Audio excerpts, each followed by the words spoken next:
Hello दोस्तों, मैं प्रेयसी और आप देख रहे हैं the print lines. Bollywood actor Salman Khan की फिल्म टाइगर 3 बॉक्स ऑफिस पर खूब धूम मचा रही है। भारतीय जासूस की कहानी वाली ये फिल्म फिर से शानदार प्रदर्शन कर रही है।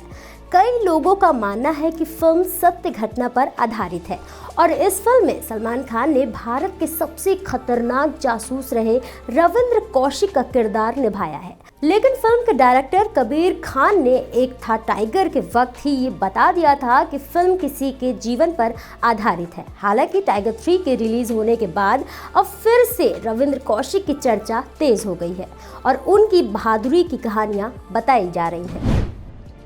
ऐसे में जानते हैं कि आखिर रविंद्र कौशिक कौन थे और इस आर्टिकल में उनके जीवन और मिशन से जुड़े कुछ अहम किस्से बता रहे हैं, जिससे आप भी उस खास शख्सियत के बारे में जान सकें।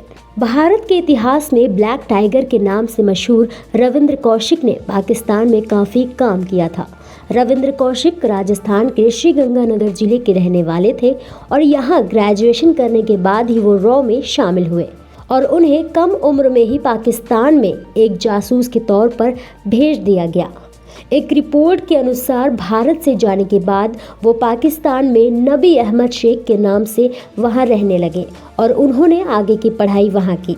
कहा जाता है कि खुद को मुसलमान प्रूव करने के लिए उन्होंने अपना खतना भी करवा लिया। भारत के रॉ एजेंट होते हुए उन्होंने वहां पढ़ाई की और वहां की सेना में शामिल हो गए। इसके बाद वे सेना में मेजर के पद तक पहुंचे और वहां शादी करके वहां ही बस गए। वे 30 साल तक भारत से बाहर रहे और वहां उन्होंने अपनी ज़िंदगी बिताई। लेकिन एक बार किसी दूसरे एजेंट के पकड़े जाने पर उनकी पहचान उजागर हो गई। फिर उन्हें पकड़ लिया गया और काफ़ी परेशान किया गया। इसके बाद 1985 में उन्हें मौत की सज़ा सुनाई गई थी और फिर उनकी सज़ा उम्र कैद में बदल गई। इसके बाद जेल में ही 2001 में उनकी हार्ट अटैक से मौत हो गई।